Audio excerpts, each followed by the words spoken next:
Well, a sophomore in high school and already climbing the IndyCar ladder. That's a reality for one 15-year-old from Naperville who's part of the Road to Indy development program.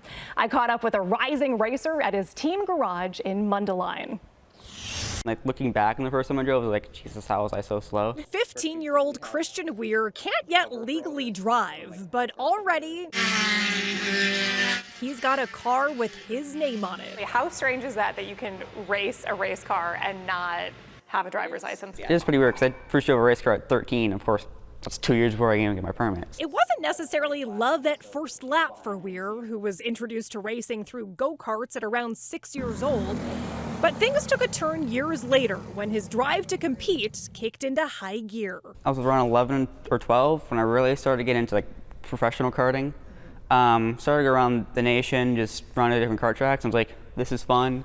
Started making friends in it. Like I made quite a few friends just from racing. Like majority of my friendships now are just racing.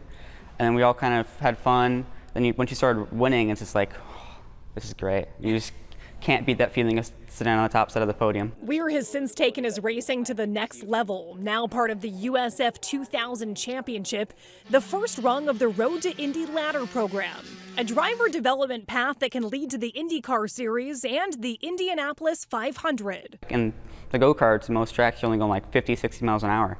But in these, you're going 150. Racing at higher speeds heightens the risk for injury. Weir spent 3 months in a back brace last year after suffering 2 compression fractures during a race. There's risk to it. Like you go into a corner, you go a little bit faster, or you got to risk, going into the wall. And it's just, adrenaline just goes right up, and it's awesome. That's why I love it.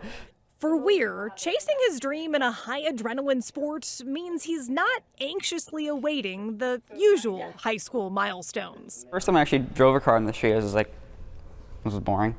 I'm only going like 50 miles an hour. Like. Do you anticipate getting a lot of speeding tickets? I don't feel like it. Okay. I can take my speed out on the racetrack. Something his mom is thankful for. Weir is ranked in the top 10 of the USF 2000 Championship and is considering a jump to the next level of the Road to Indy program next season, which is the Indy Pro 2000 Championship. He also competes in the Porsche Sprint Challenge.